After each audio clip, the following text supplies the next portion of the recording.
Hi, I'm Matthew. My co-hosts, Brianna, Michael, Paul, and I have found life beyond Mormonism to be brighter than we were told it would be. Join us for discussions about our journeys from Mormon to Jesus. I'm Brianna from the Outer Brightness podcast. Your chosen Truth Network podcast is starting in just a few seconds. Enjoy it, share it, but most of all, thank you for listening to the Truth Podcast Network. This is the Truth Network. Coming to you from an entrenched barricade deep in the heart of central North Carolina. Masculine Journey After Hours. A time to go deeper and be more transparent on the topic covered on this week's broadcast. So sit back and join us on this adventure. The Masculine Journey After Hours starts here, now.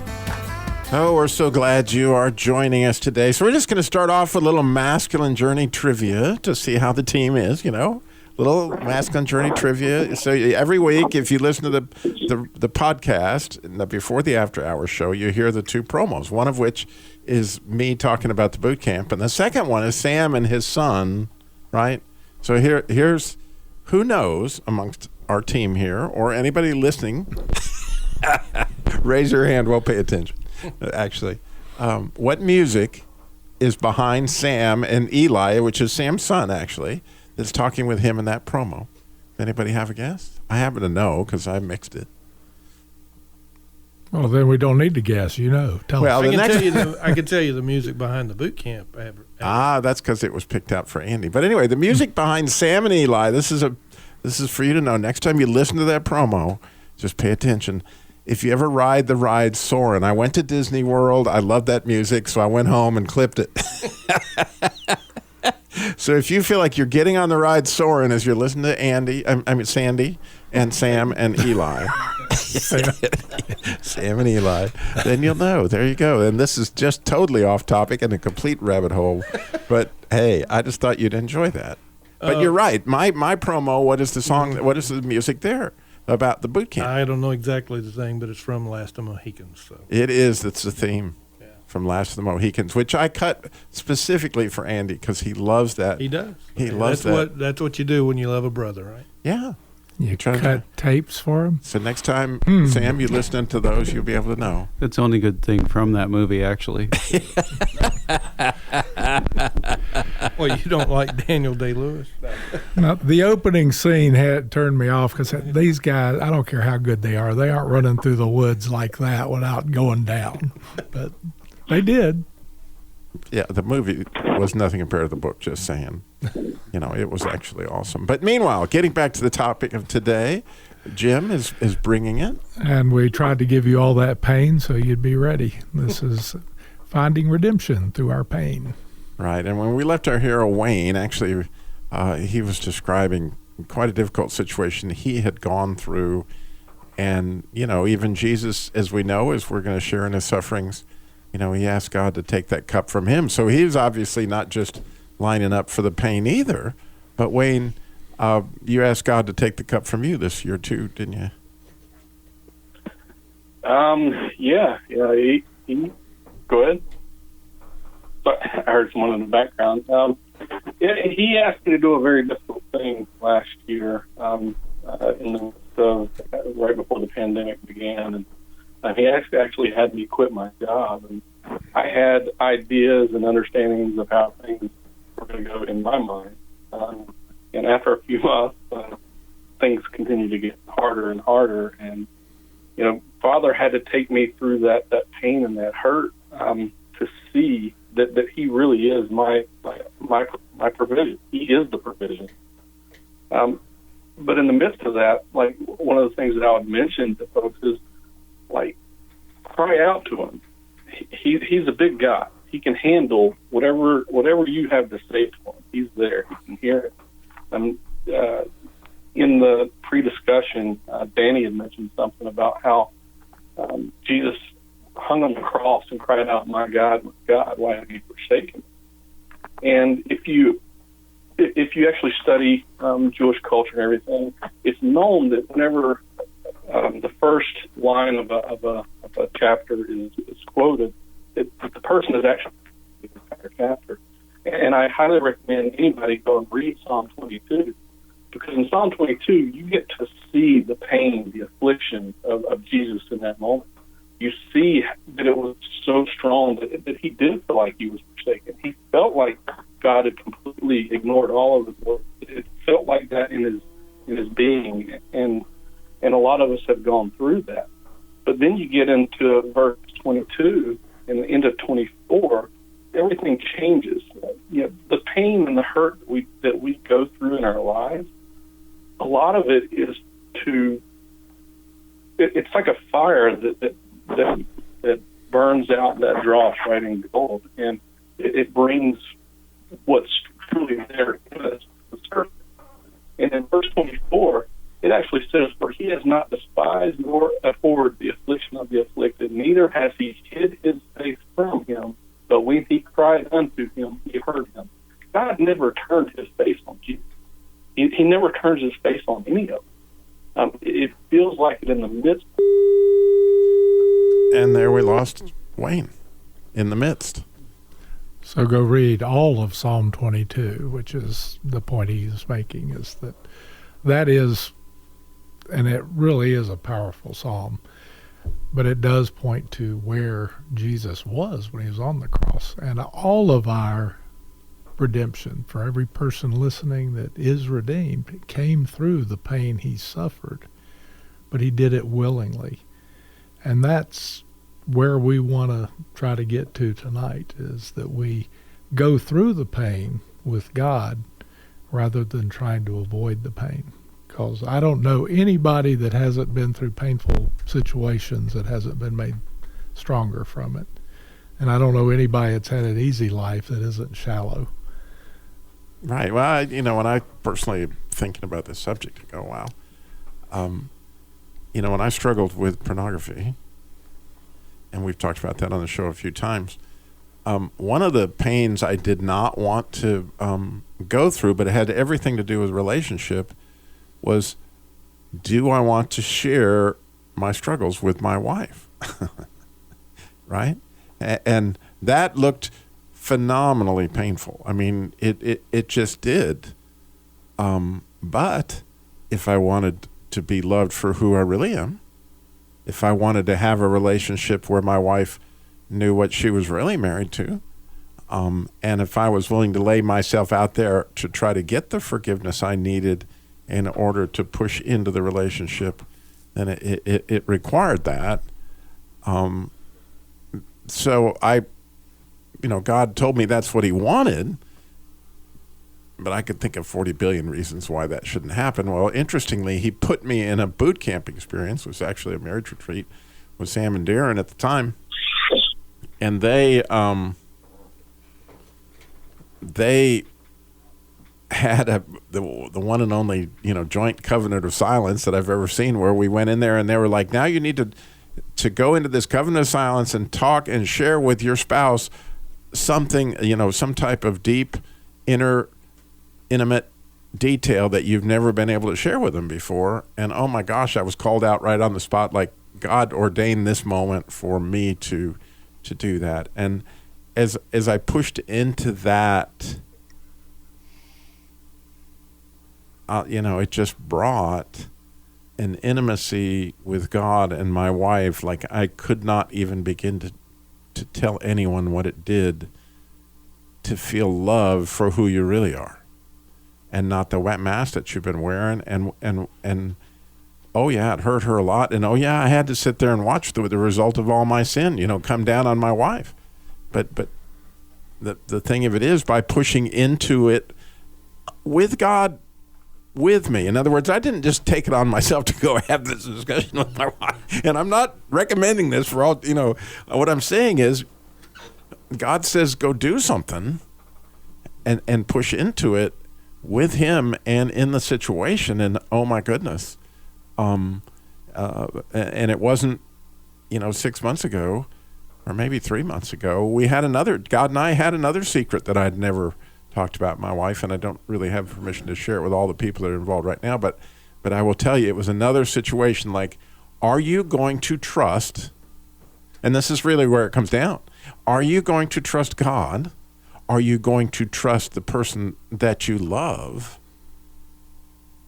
but more importantly, are you going to trust God with the truth, with where that really is and what's really going on? And I can't, I can just say, wow, I'm so thankful, to have brothers that held me up really through these, and never with any condemnation whatsoever, always just to support. I didn't feel like I had, a group that was watching over my shoulder saying, Robbie, you got to do this, this, and this. It was always just, they were there, they knew the story, they loved me, and that was the deal. Everybody's looking at me. I was going to dump on Andy. It's your topic.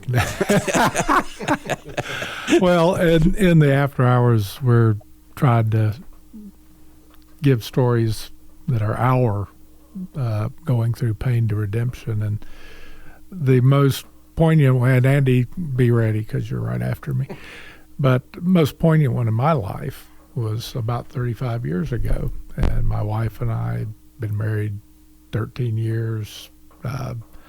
We were at that point just angry roommates, and I got a job that was in a different town, and I went up there and I got, well, I'll just put it this way. I fell for a Proverbs 7 woman, and as I was headed towards the ultimate outcome that those sort of things have, which is a arrow in the liver. But read Proverbs 7, you'll get that. But I was in trouble. I mean, I was just nuts for this woman, and nuts is the best way to put it, but no, it wasn't. I'm sorry. This is hard to tell, even this long after the fact. But we were headed towards the act, and I got an inkling from God. I wasn't really listening to him at that time, that the only thing I had left in my marriage was physical fidelity. The heart fidelity had already gone out the window.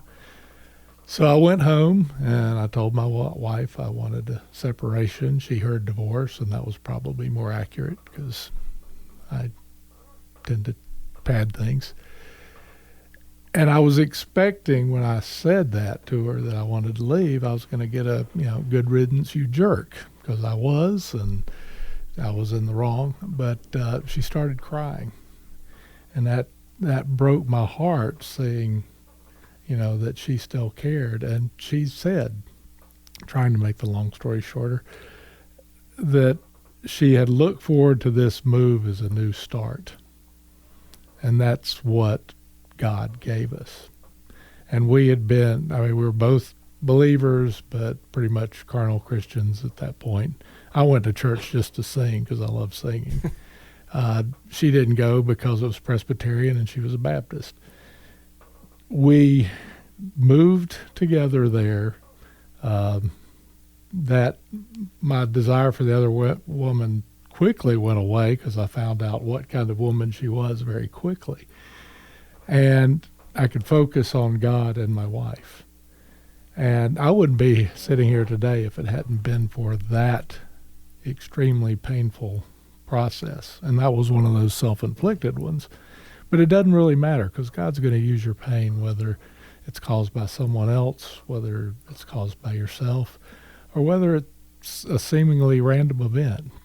He will put pain in your life to draw you to him if that's what it takes. Andy? So that's hard to follow, Jim. Just to hear the guy's stories, I've heard them before, but hearing them again, you just sense the guy's hearts and what the pain that they went through in their family, and then to see the redemption, the use of God, how God uses Jim. But and everybody here. But my story, I used this story a lot. It's basically how I ended up in the masculine journey, and I don't want to just repeat it the same way I always share it, but it'll probably come across similar to that. But really, I was probably 10 years ago. I had a nice family and was somewhat fulfilled but bored, and God saw that in my heart, and there's some things that happened to where we got hooked up with a home church, and I really thought that there was life there, and then that fell apart real quickly. And, soon thereafter, me and my wife separated, and I knew that there was always something that, that was kind of missing, and then I kind of delved into that and started learning more about the masculine heart. But the pain that brought on, it was devastating, and I didn't realize. I think we take our families for granted sometimes until they're, in jeopardy, and it certainly was. And during that time, probably the first 5 to 7 years, I wasn't happy about the pain whatsoever. I knew that I was growing. I knew that I was learning. God was using that time, and it was redeemable time. I felt kind of like it was that wasted time. There are many times I thought, man, I'm just wasting my life, because the world tells us that the only way that we can really receive life is to be in a relationship with somebody or have some human connection, and that's a big part of it. But if you get that out of order, you make a relationship or a family, a person, your God, then that's upside down, and I think I had done that somewhat. So in God's mercy, he saw where I was at, and a lot of times he has to take us through some kind of a valley, something painful, so that we'll look up. And I really did. And through that process, through that time, I have to say, I've heard other people say the things that people would say were bad. My mom had cancer. She said it was one of the better things that ever happened to her, because it taught her to really rely on God. I really thank God for this. I'm still separated. Me and my wife have a good relationship. But with that being said, I would not be the man I am today without it. I know that. And it breaks me up sometimes just to realize how far I've come, because I was really an unfinished man. And I have these brothers that I learn from, and I have God teaching me on a daily basis. And that truly is the redemption out of the pain. And I don't know. I just I praise him for it. I think, but I wouldn't have said this in the beginning. Obviously, you don't know what you don't know. But starting down that path, I didn't want this, and most people resist pain because that's just our body repels that. Nobody likes it whenever you sprain an ankle. That's not pleasant. Why would I like it in my relationships? Yeah, I think for me, and hopefully I can articulate what I'm trying to say on it. I look back over relationships, with females that I've had over the years, being married twice, having girlfriends and things like that. And there's a couple patterns that emerge, one of them being, and that's why that song Wasted Time almost moves me to tears a lot of times, because I felt like there were times that I lived in that cycle. I got a lot of good things out of the relationship, great kids, those things. I would never trade any of that, right? But what I've come to realize, moving from being married and then going at some point into online dating, was that I didn't like me very well, because I'd believed a lot of the things that the enemy threw at me about my identity and my woundedness, and that's who I was. I was a molested kid that, had issues. Got a phone that's beeping apparently. I've got, I was a pornography addict. I was this, I was that, and I didn't like myself. And so I looked to the women to give me identity, right? And there was no rest there. There was no peace there. And there were times when I was married, it was a great part of my life. I'm just saying holistically, I was looking for the answers that they couldn't give me, that God had to give me. And so, I haven't really dated much in a while now, a little bit here and there, but I haven't really wanted to. Not that I don't want a deep, intimate relationship and to be married again at some point down the road. I do want that. But what I'm finding in the meantime is redemption through God that is helping me like me, is helping me walk more intimately with Him and helping me rely on Him in ways that I never have. And those things are really, really painful to go through. But I'm grateful to have gone through them, because then it allows me to have perspective now that I didn't have then. And I can walk. This sounds arrogant, but there's days I just go, I'm kind of happy with me right now. And that's not a normal thing for my life over many, many decades. But it has been for a while now. Not every day, but most days, that I can be happy with me, and I'm happy with my relationship with God. And, I'm entering into it in ways I never have, like I said, and trusting Him in ways I never have. And I think that there's a lot more fruit to be had. And when that time does come, I'll be more ready to do it in a healthy place. Right. And not ask from them, but be good to give to whoever that female is. It's interesting that, talked earlier on the show about, losing my father-in-law, and with death comes pain, and there's some family dynamics going on right now that I won't get into, but what I think God is trying to unpack in my life is that there's a difference between a true, honest, open, authentic relationship and positional affection. I have positional affection for some folks just because of who they are. I love them, but there's no relationship, and there's a huge difference in that. And that does become painful at times, because you obviously want everybody to feel about you the way you feel about them, but you look for, Sam said it well, that affirmation in relationships, and it can't come from there. It has to come from my Heavenly Father. There's no other place to get it, and He just keeps peeling away layers and peeling away layers, and so it's interesting to see what'll be unpacked. So you've heard a lot of discussion about what has been, what these guys have gone through. Well, I'm in the middle of that right now. My situation is my wife and I are basically growing apart right now. We have tried all kinds of things to reconcile and, grow back together, seeing counselors and other things, and it's painful, but it's not working out.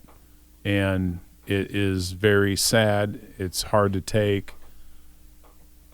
I don't know if I'd have been going through this, 20 years ago when I was not walking with God, I don't know what I'd be doing. I'd probably be just, okay, I'm out to get mine. And that's not where my heart is. My heart's not out to get mine. My heart's at, really, I need to take care of my wife's heart the best I can, the best of my ability, even though that the relationship is very strained. And if it wasn't for God, I know my heart, I would not be there, because I have those thoughts of, oh yeah, I'll get even with you. And I have those thoughts, but I just I can quickly dash them away and put them away right now. It's something that helps my sanity at this point in time, keeps me from getting depressed. I was one of those, I remember when we first went to counseling, oh gosh, it had to be, I don't know if it's been 20 years ago, but maybe 15 years ago at least. And, the counselor wants to talk to me alone and her alone before we actually get into this couple's counseling. He's like asking these questions. So have you ever, thought about committing suicide? And I'm like, yeah. Oh, really? Well, how often? I don't know, all the time. Who doesn't think about that? For me, that was just ordinary. Yeah, who doesn't do that all the time? And he's like, stops me and just says, yes, you do have depression. That is a huge sign. And I was like, what? I've never been depressed. I'm not a depressed guy. Well, understanding that and understanding where you're at and these things, it's where like, oh my gosh, that's why I'm like this in my relationship with my wife and why I act certain ways that I do. And it's very painful to know the pain that I have caused someone I love. And if it wasn't for the forgiveness that I've been received, that I have any chance of even trying to forgive myself. And I have, it's much easier to forgive my wife, but trying to forgive myself for what I have done is also a very hard thing to do. But that's where I'm walking right now. And quite honestly, I wouldn't say happy is a word, but again, back to the word content. It's like, okay, this is the cards that I've been dealt by God, and he can still redeem things. So that's kind of where I'm at still. I'm like, okay, yeah, you're the one that can pull a rabbit out of the hat, not me, so talking about our rabbit trails.